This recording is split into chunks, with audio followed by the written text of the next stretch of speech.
GeM यानी कि government e market place पर आधारित केसर देवी सीरीज पार्ट 12 आज हम करने वाले हैं। माँ केसर देवी सीरीज में जेम पर आधारित सारे प्रकार के क्वेश्चन है वो लाए जा रहे हैं। अभी तक हम 11 सीरीज कंप्लीट कर चुके हैं। अगर आपने पहले वाली सीरीज नहीं देखी है तो जरूर देखिए। तो चलिए साथियों शुरू करते हैं। नॉलेज मंडली की एक बिल्कुल नायाब पेशकश जेम पर आधारित क्वेश्चन सीरीज माँ केसर देवी सीरीज 12 का पहला क्वेश्चन देख लेते हैं। 221. What is the minimum period for which the spare parts will be supplied by the seller? वह न्यूनतम अवधि क्या है जिसके लिए विक्रेता द्वारा स्पेयर पार्ट्स की आपूर्ति की जाएगी। जेम पर अगर आपने कोई कॉन्टेक्ट कर लिया है और ऑर्डर प्लेस कर दिया है तो ऑर्डर प्लेस होने के बाद में माल की सप्लाई की जाएगी और माल की सप्लाई होने के बाद में खरीदार द्वारा कोई मशीनरी या कोई प्लांट लगाया गया है तो उसकी स्पेयर पार्ट की सप्लाई है वो दूसरी जगह से नहीं मिल सकती है। जो सप्लायर है वही उन स्पेयर पार्ट्स को सप्लाई कर सकता है। तो उस प्लांट के लिए या मशीन के लिए स्पेयर पार्ट्स है वो कितने दिनों तक सप्लाई किए जाएंगे ये कॉन्ट्रैक्ट में होगा। ऑप्शन देख लेते 1 ईयर, 2 ईयर्स, 3 ईयर्स, 4 ईयर्स। वह न्यूनतम अवधि क्या है जिसके लिए विक्रेता द्वारा स्पेयर पार्ट्स की आपूर्ति की जाएगी। मतलब कि कोई स्पेयर पार्ट देना होगा यानी कि सप्लायर के द्वारा कोई प्लांट लगाया गया है या कोई मशीन लगाई गई है तो उसके स्पेयर पार्ट को देने के लिए, क्योंकि ये स्पेयर पार्ट्स है दूसरी जगह नहीं मिलेंगे, वहां स्पेसिफिक होते हैं, मशीनरी होती है या प्लांट होते हैं तो दूसरी जगह नहीं मिलेंगे। इसके लिए सप्लायर के द्वारा ये स्पेयर पार्ट्स है वो भेजे जाएंगे। तो कितने दिनों तक ये स्पेयर पार्ट्स देने के लिए कॉन्टेक्ट किया जाएगा? सही उत्तर हमारा हो जाएगा सी हो जाएगा 3 ईयर्स। 3 साल तक जो भी माल सप्लाई किया है, जो प्लांट लगाया है या मशीनरी लगाई है तो उस मशीन के स्पेयर पार्ट्स है वो सप्लाई किए जाएंगे, आपूर्ति किए जाएंगे। किसके द्वारा? जो विक्रेता है उसके द्वारा सप्लाई किए जाएंगे। कितने दिनों तक? 3 साल तक। सही उत्तर हमारा हो जाएगा सी हो जाएगा 3 ईयर्स। अगला सवाल देख लेते हैं 222. What document does the consignee issue upon acceptance और रिजेक्शन ऑफ गुड्स सर्विसेज? यानी कि माल दे रहा है या तो गुड्स या सेवाओं सर्विसेज की स्वीकृति या अस्वीकृति पर कंसाइनी के द्वारा, कंसाइनी यहाँ पर क्या बोला गया है? परिस्थिति बोला गया है। तो कौन सा दस्तावेज जारी करेगा? ऑप्शन देख लेते हैं। Consignee's receipt cum acceptance certificate CRAC, consignee's payment certificate CPC, consignee's rejection notice CRN, consignee's acceptance form CAF। माल या सेवाओं की स्वीकृति या अस्वीकृति पर परिस्थिति यानी कि कंसाइनी के द्वारा कौन से दस्तावेज जारी किए जाएंगे? सही उत्तर हमारा हो जाएगा ए हो जाएगा consignee's receipt cum acceptance certificate, जिसको CRAC बोल रहे हैं। सही उत्तर हमारा हो जाएगा ए हो जाएगा। Move to question number 223. What can the buyer do if he is not satisfied with the service in case of service contract? सेवा अनुबंध के मामले में यदि खरीदार सेवा से संतुष्ट नहीं है तो वह क्या कर सकता है? Reject the service with in 10 days, reject the service with in 5 days, reject the service with in 15 days, reject the service with in 20 days. सेवा अनुबंध यानी कि यहाँ पर सर्विस कॉन्ट्रैक्ट किया गया है और खरीदार है यानी कि बायर है वो संतुष्ट नहीं होता, उस सेवा से सर्विस से संतुष्ट नहीं होता है तो वो क्या कर सकता है? ऑप्शन सही हो जाएगा हमारा ए हो जाएगा reject the service with in 10 days. जो भी सर्विस दी गई है उसको 10 दिनों के अंदर रिजेक्ट करना होगा। वो सर्विस को रिजेक्ट कर सकता है, निरस्त कर सकता है। कितने दिनों के अंदर कर सकता है? 10 दिनों के अंदर। सही उत्तर हमारा हो जाएगा ए हो जाएगा। क्वेश्चन देख लेते हैं 224. If good services are rejected by the buyer consignee. इससे पहले वाले क्वेश्चन में हम देख चुके हैं कि गुड्स है या सर्विसेज को रिजेक्ट किया जा सकता है अगर वो पसंद नहीं आते हैं। यदि क्रेता या कंसाइनी द्वारा सामान या सेवाओं को अस्वीकार कर दिया जाता है तो क्या होगा? यहाँ पर अस्वीकार कर दिया गया है, सामान को भी अस्वीकार कर दिया गया है या सेवा अगर कोई दी जा रही है उनको अस्वीकार कर दिया गया है तो क्या किया जाएगा? क्या होना चाहिए? ऑप्शन हमारे हो जाएंगे payment will be made to the seller regardless of the rejection, the seller is responsible for removing the rejected goods within 10 days, the buyer consignee must pay extra charges for the rejected goods, और D option हो जाएगा the seller has the right to dispose of the rejected goods. यदि क्रेता या consignee द्वारा सामान या सेवाओं को अस्वीकार कर दिया जाता है तो क्या होगा? सही उत्तर हमारा हो जाएगा बी हो जाएगा the seller is responsible for removing the rejected goods within 10 days. यहाँ पर ये बताया गया है कि अगर आपको सर्विसेज है या माल पसंद नहीं आया है तो अस्वीकार कर सकते हैं, रिजेक्ट कर सकते हैं। 10 दिन के अंदर आपको रिजेक्शन करना होगा और इसके बाद में सप्लायर क्या करेगा, उस माल को उस जगह से जहां सप्लाई किया गया था उसको 10 दिनों के अंदर वहां से हटा लेगा, उसको रिमूव कर लेगा, क्योंकि वो जगह घेर रहा होगा, कहीं स्टोर में रखा होगा, तो वहां से उसको क्या करेगा, वो 10 दिनों के अंदर हटा लेगा। सही उत्तर हमारा हो जाएगा बी हो जाएगा। The seller is responsible for removing the rejected goods within 10 days. GeM पर आधारित क्वेश्चन सीरीज मां केसर देवी सीरीज 12 का अगला सवाल देख लेते हैं 225। What happens if the seller fails to remove the rejected goods within a reasonable time period? यदि विक्रेता उचित समय अवधि के भीतर अस्वीकृत माल को हटाने में विफल रहता है तो क्या होगा? The buyer consignee must pay ground rent, warehousing charges. B option हो जाएगा the seller is not liable for any charges. The seller must pay ground rent, warehousing charges to the buyer और consignee. और D option हो जाएगा the buyer oblique consignee has the right to dispose of the rejected goods at the seller's expense. यदि विक्रेता उचित समय अवधि के भीतर अस्वीकृत माल को हटाने में विफल रहता है तो क्या होगा? सही उत्तर हमारा हो जाएगा सी हो जाएगा the seller must pay ground rent, warehousing charges. जो ग्राउंड रेंट जहां पर माल रखा है उसका कोई किराया लग रहा है तो उसको सेलर को देना होगा, या वेयर हाउस में रखा हुआ है तो वेयर हाउस का जो चार्ज लग रहा है उसको देना होगा, क्योंकि निर्धारित समय है उसके अंदर उसको हटाना होगा और वो हटा नहीं पाया है तो ग्राउंड रेंट जो भी लग रहा है या वेयर हाउसिंग चार्जेस लग रहे हैं वो देने होंगे। किसके लिए देने होंगे? बायर को दिए जाएंगे, कंसाइनी को दिए जाएंगे, क्योंकि सेलर है उसकी गलती है, वो उठा नहीं पाया, माल को हटा नहीं पाया है, तो बायर है या कंसाइनी है उसको पेमेंट किया जाएगा। किसका? ग्राउंड रेंट का या वेयर हाउसिंग चार्जेस का। सही उत्तर हमारा हो जाएगा सी हो जाएगा। डियर फ्रेंड्स, क्वेश्चन पसंद आ रहे हैं तो लाइक बटन दबाइए। अगला सवाल देख लेते हैं 226। Who has the right to inspect the supplied goods? आपूर्ति किए गए माल का निरीक्षण करने का अधिकार किसे है?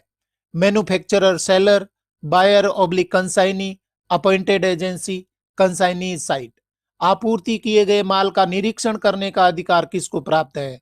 सही उत्तर हमारा हो जाएगा बी हो जाएगा, बायर या कंसाइनी को हो जाएगा। जो खरीदार है या कंसाइनी है उसको अधिकार होगा कि जो माल प्राप्त हुआ है उसका निरीक्षण करे, परीक्षण करे। सही उत्तर हमारा हो जाएगा बी हो जाएगा। क्वेश्चन देख लेते हैं 227।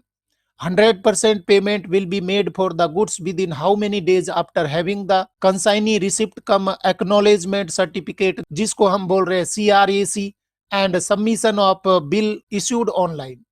कंसाइनी रसीद, सह पावती प्रमाण पत्र, CRAC होने और ऑनलाइन जारी बिल जमा करने के कितने दिनों के भीतर सामान का 100% भुगतान किया जाएगा? ऑप्शन हमारे हो जाएंगे with in 5 days of issue of CRAC and online submission of bills, with in 10 days of issue of CRAC and online submission of bills, with in 15 days of issue of CRAC and online submission of bills, with in 20 days of issue of CRAC and online submission of bills. Consignee रसीद, सह पावती प्रमाण पत्र, जो प्रमाण पत्र दिया जाएगा CRAC के रूप में, और ऑनलाइन बिल जो जारी किया गया है उसके कितने दिनों के भीतर 100% भुगतान किया जाना चाहिए? सही उत्तर हमारा हो जाएगा बी हो जाएगा, with in 10 days of issue of CRAC and online submission of bills. यानी कि 10 दिनों के भीतर CRAC प्राप्त हो गया है। CRAC का फुल फॉर्म भी पूछ लिया जाता है, कंसाइनी रिसिप्ट कम एक्नॉलेजमेंट सर्टिफिकेट, जिसको CRAC बोल रहे हैं। इसके जारी होने के 10 दिनों के भीतर और साथ में ऑनलाइन बिल सबमिशन हो गया है उसके 10 दिनों के भीतर आपको क्या करना होगा? पेमेंट करना होगा। कितने प्रतिशत पेमेंट करना होगा? 100% पेमेंट करना होगा। सही उत्तर हमारा हो जाएगा बी हो जाएगा, with in 10 days of issue of CRAC and online submission of bills. Question देख लेते हैं 228। When will 100% payment of services be made on monthly basis? सेवाओं का मासिक आधार पर 100% भुगतान कब किया जाएगा? With in 20 days of issue of CRAC and online submission of bills, with in 15 days of issue of CRAC and online submission of bills, with in 10 days of issue of CRAC and online submission of bills, with in 5 days of issue of CRAC and online submission of bills. यहाँ पर हम देख रहे हैं कि services है, services के लिए जो फॉर्मेलिटी सब पूरी हो गई है, कितने दिनों के अंदर पेमेंट है वो मंथली बेसिस हो जाना चाहिए। सही उत्तर हमारा हो जाएगा सी हो जाएगा, with in 10 days of issue of CRAC and online submission of bills. तो यहां पर हम देख पा रहे हैं 10-10-10 आप इससे पहले वाले क्वेश्चंस में देख चुके हैं। अगर आपको रिजेक्शन करना है तो रिजेक्शन कंसाइनी या बायर है वो 10 दिनों में कर सकता है। उसके बाद में बताया गया है कि अगर रिजेक्ट हो गया, माल रिजेक्ट हो गया है, तो सेलर को 10 दिनों के अंदर क्या करना होगा, माल को हटा लेना होगा। और साथ में अगर माल की सप्लाई हो चुकी है और एक्सेप्ट कर लिया गया है तो बिल के प्राप्त होने के बाद में और CRAC जारी होने के 10 दिनों के अंदर माल का पेमेंट कर देना होगा, 100% पेमेंट कर देना होगा। और इस क्वेश्चन में बताया गया है कि मंथली बेसिस अगर कोई सर्विस दी जा रही है तो 100% पेमेंट कितने दिनों के अंदर करना होगा, 10 दिनों के अंदर ही करना होगा। तो 10-10 का आपको ध्यान रखना है। रिजेक्ट आप 10 दिनों के अंदर कर सकते हैं, और अगर आपने रिजेक्ट कर दिया है तो सेलर है उसको 10 दिनों के अंदर हटाएगा। और अगर रिजेक्ट नहीं हुआ है, CRAC जारी हो गई है माल की, तो 10 दिनों के अंदर ही आपको पेमेंट करना होगा। और सर्विस अगर मंथली बेसिस पर आप ले रहे हैं और आपने एक्सेप्ट किया है तो इसका भी पेमेंट है आपको कितने दिनों के अंदर करना होगा, 10 दिनों के अंदर करना होगा। सही उत्तर हमारा हो जाएगा सी हो जाएगा, with in 10 days of issue of CRAC and online submission of bills. Question देख लेते हैं 229। How will payment for service be made, सेवाओं के लिए भुगतान कैसे किया जाएगा, on A weekly basis, on A monthly basis, on A quarterly basis, on A yearly basis. सेवाओं के लिए यानी कि सर्विस अगर आप ले रहे हैं तो उसका पेमेंट आप कैसे करेंगे। सही उत्तर हमारा हो जाएगा बी हो जाएगा, on A monthly basis. Monthly basis आपको महीने के महीने सेवाओं का पेमेंट करना होगा। सही उत्तर हमारा हो जाएगा बी हो जाएगा। क्वेश्चन देख लेते हैं 230। What are the terms of delivery of goods और सर्विसेज इन जेम। जेम में वस्तुओं या सेवाओं की डिलीवरी की शर्तें क्या हैं। Free delivery to store with loading and unloading charges, free delivery to warehouse with loading unloading charges, free delivery to site with no loading unloading charges, free delivery to office with loading unloading charges. GeM में वस्तुओं या सेवाओं की delivery की क्या शर्तें हैं, तो डिलीवरी आपको कैसे करनी है, माल की या सर्विसेज की डिलीवरी है, जेम पर क्या शर्तें रखी गई हैं, डिलीवरी के लिए क्या शर्तें रखी गई हैं। सही उत्तर हमारा हो जाएगा सी हो जाएगा, free delivery to site with no loading unloading charges. मतलब कि आपको डिलीवरी है, सप्लाई है, वो फ्री ऑफ कॉस्ट करनी होगी, कोई पेमेंट आप नहीं ले सकते हैं। जो भी सप्लायर होगा वो फ्री में, जहां पर माल को मांगा गया है, जिस साइट पर मांगा गया है, जो एड्रेस दिया गया है वहां पर फ्री डिलीवरी होगी, और कोई लोडिंग अनलोडिंग चार्जेज हैं वो नहीं लिए जाएंगे।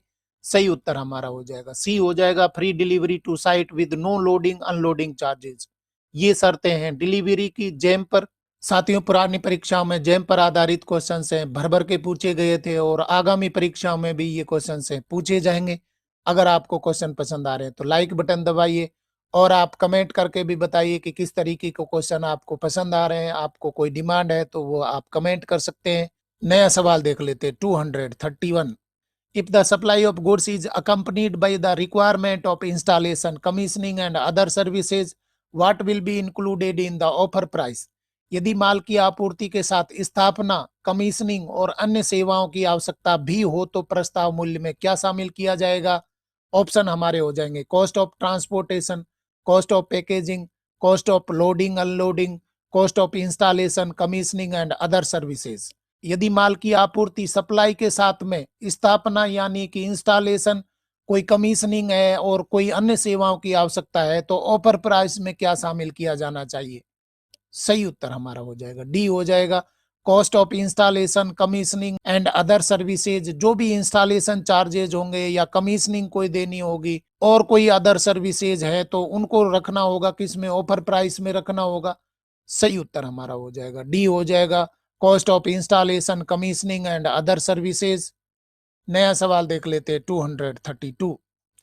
For how many days the buyer consignee can accept और reject the consignment of goods supplied. क्रेता या कंसाइनी आपूर्ति किए गए माल की खेप को कितने दिनों तक स्वीकार या अस्वीकार कर सकता है। With in 20 days, with in 15 days, with in 10 days, with in 5 days. इससे पहले वाले क्वेश्चन में हम देख चुके हैं कि क्रेता या कंसाइनी है वो सर्विस ले रहा है, सर्विस को अगर रिजेक्ट करता है तो 10 दिनों के अंदर वो क्या कर सकता है, रिजेक्ट कर सकता है, एक्सेप्ट कर सकता है, यहाँ पर क्वेश्चन थोड़ा सा बदला है, गुड्स की सप्लाई की जा रही है, माल की सप्लाई की जा रही है, माल का कॉन्ट्रैक्ट किया गया है जेम पर, तो उसके लिए रिजेक्शन के लिए कितना समय दिया गया है? सही उत्तर हमारा हो जाएगा सी हो जाएगा, विद इन 10 डेज। तो इससे पहले वाले क्वेश्चंस में मैं समझा चुका हूं, 10-10 दिनों का, अगर आप सर्विस ले रहे हैं तो 10 दिनों के अंदर रिजेक्ट करना होगा। अगर आपने कोई सामान के लिए कॉन्ट्रैक्ट किया है तो यहाँ पर भी 10 दिनों का समय दिया गया है। और रिजेक्शन या एक्सेप्टेंस है उसके लिए क्या दिया है? 10 दिनों का।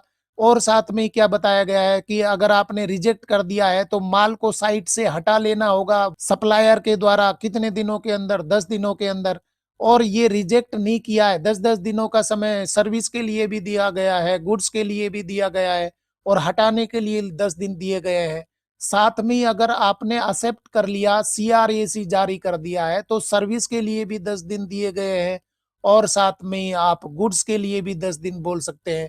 तो याद रखने वाला ट्रिक यहाँ पर निकल के आ गया कि 10-10 दिनों का यहाँ पर एक्सेप्टेंस है, रिजेक्शन है या रिमूवल है, और साथ में पेमेंट भी बताया गया है। क्वेश्चन देख लेते हैं 233। Which document specifies the scope of supply for items requiring installation, commissioning and other services? कौन सा दस्तावेज स्थापना, कमीशनिंग और अन्य सेवाओं की आवश्यकता वाली वस्तुओं के लिए आपूर्ति का दायरा निर्दिष्ट करता है?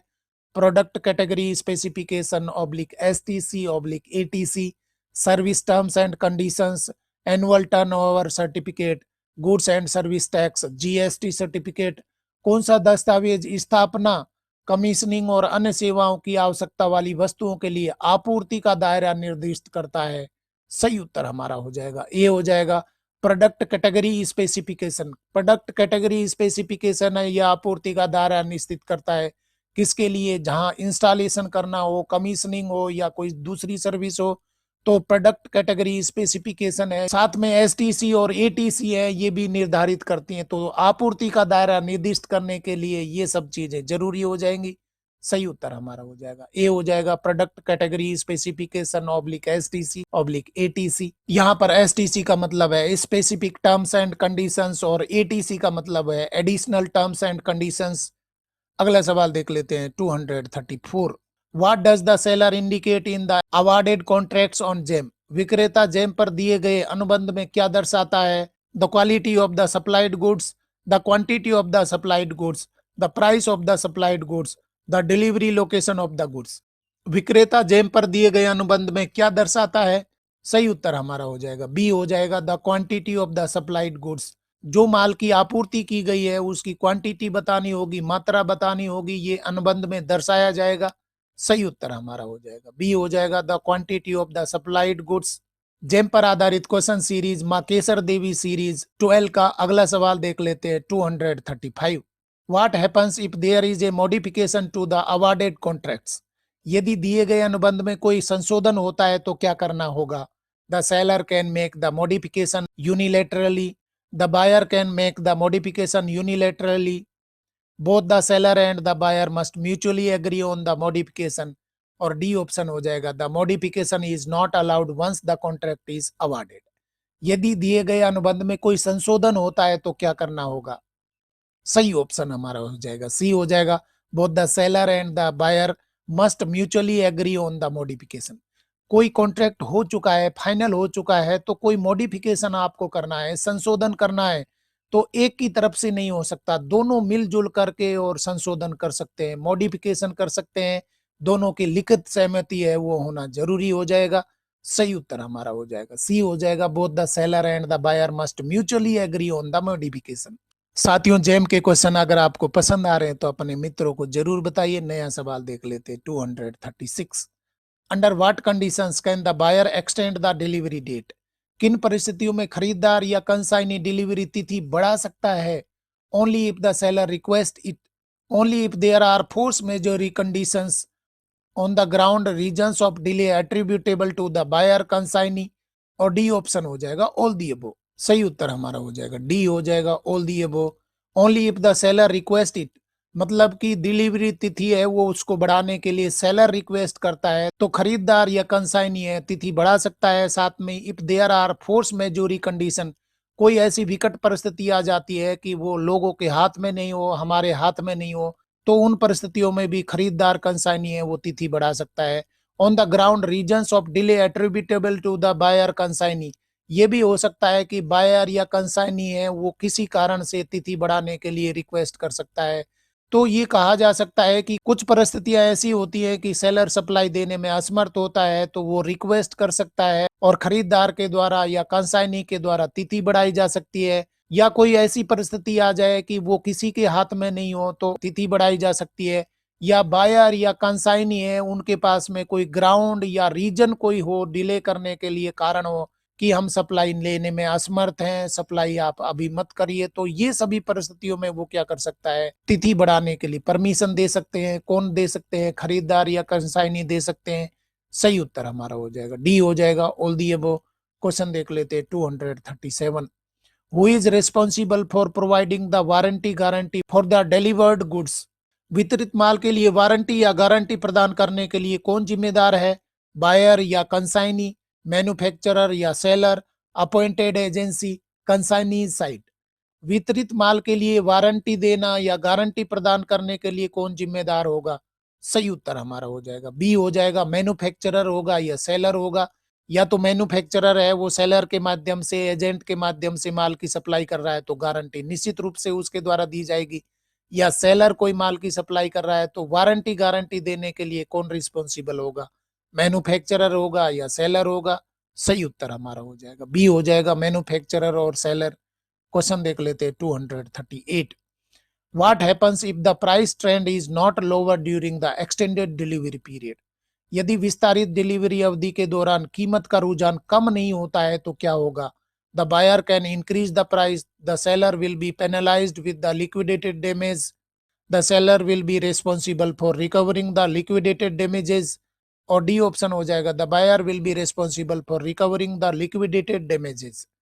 यदि विस्तारित डिलीवरी अवधि के दौरान कीमत रुझान कम नहीं होता है, यहां पर यह बताया गया है कि आपने डिलीवरी पीरियड बढ़ा दिया है तो डिलीवरी पीरियड में क्या होगा कि माल का नुकसान हो सकता है, कोई चीजों का लॉस हो सकता है जिसको आप लिक्विडेटेड डैमेज कोई बोल रहे हैं। खरीदार को कोई नुकसान होता है, एलडी होता है, तो उसके लिए पेमेंट कौन करेगा, उसकी कीमत कौन चुकाएगा?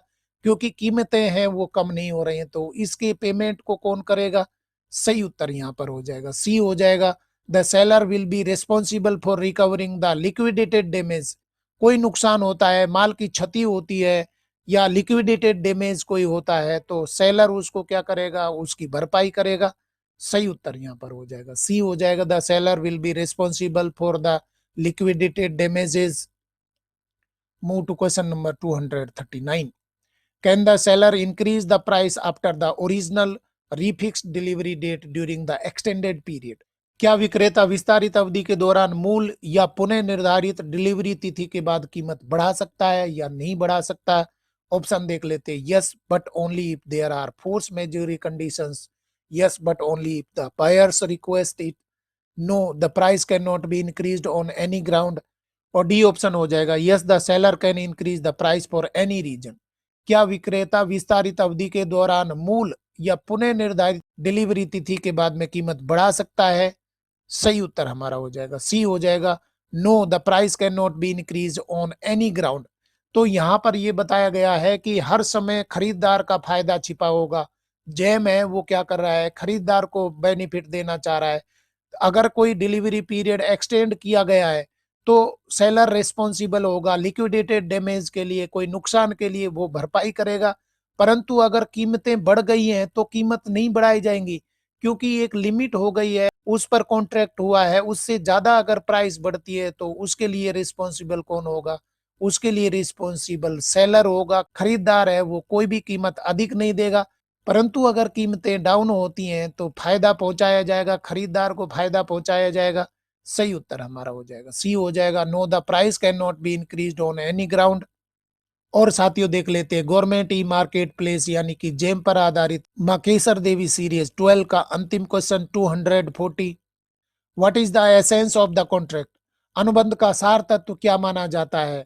The quality of the goods, the price of the goods, the delivery period time, और डी ऑप्शन हो जाएगा द पेमेंट टर्म्स। तो कोई अनुबंध आप जेम पर कर रहे हैं तो उसका सार तत्व क्या होना चाहिए, मूल तत्व है वो क्या होना चाहिए उस कॉन्ट्रैक्ट का? सही उत्तर हमारा हो जाएगा सी हो जाएगा the delivery period time. Delivery period और टाइम है ये बहुत जरूरी हो जाएगा, क्योंकि यहाँ पर कॉन्ट्रैक्ट हो चुका है और माल की आपूर्ति है वो समय पर होना जरूरी है, निश्चित समय और निश्चित जगह पर होना जरूरी है। कोई माल की जरूरत है एक पर्टिकुलर टाइम पर चाहिए होती है और समय निकलने के बाद में सप्लाई हो तो उसके कोई मायने नहीं रह जाते। इसलिए सार तत्व उस कॉन्ट्रैक्ट का क्या हो जाएगा, सार तत्व हो जाएगा कि माल की आपूर्ति है वो समय पर की जाए। सही उत्तर यहाँ पर हो जाएगा सी हो जाएगा द डिलीवरी पीरियड और टाइम। इस तरीके से साथियों जेम पर आधारित यानी कि गवर्नमेंट ई मार्केट प्लेस पर आधारित माँ केसर देवी सीरीज पार्ट 12 के अंतिम क्वेश्चन तक हम पहुंच गए हैं और अभी तक हमने 240 क्वेश्चंस हैं कंप्लीट कर लिए हैं। ये सभी क्वेश्चंस जेम पर आधारित है। जेम पर पुरानी परीक्षाओं में क्वेश्चंस भर भर के पूछे गए थे और अभी भी आगामी परीक्षा में ये क्वेश्चंस हैं पूछे जाएंगे। साथियों आज के क्वेश्चन पसंद आए तो लाइक शेयर करें और चैनल को सब्सक्राइब करना तो बहुत ही जरूरी है, क्योंकि नॉलेज मंडली is the right choice. Thank you very much.